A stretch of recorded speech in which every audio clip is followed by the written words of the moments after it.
ختم کر دیا جائے. لیکن عمران خان کا ایک تو کیسز ختم ہو گئے ہیں یہاں پہ، آپ کو پتہ ہے یہاں ہیئرنگز ہو رہی تھی وہ ختم ہو گئی ہیں. دوسرا جو ہائی کورٹ میں عمران خان کی جو القادر کی پٹیشن سننی تھی وہ بھی جب سے ڈوگر کو لے کر آئے ہیں، آپ نے یہ جو جج لے کر آئے ہیں ہائی کورٹ میں، اسلام آباد ہائی کورٹ میں، اس کو جس دن سے یہ لے کر آئے ہیں وہ لے کر ہی اس لیے آئے تھے. آپ کو پتہ ہے کہ دسمبر سے یہ پہلے انہوں نے ڈیلے کیا سینٹینسنگ، جب سینٹینسنگ ہو گئی انہوں نے ڈیلے کیا، جب جج اپنی جگہ پہ آ گیا پھر انہوں نے عمران خان کا جب کیس لے کر گئے ہائی کورٹ، اسلام آباد ہائی کورٹ، انہوں نے ابھی تک لگایا نہیں ہے. اور یہ جب جج ڈوگر ہے جب لگائے گا بھی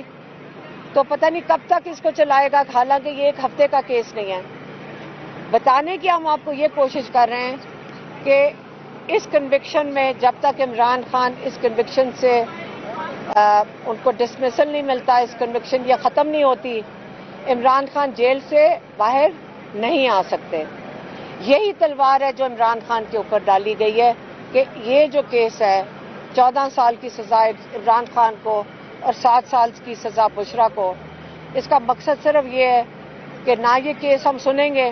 نہ اس پہ آپ کو انصاف ملے گا.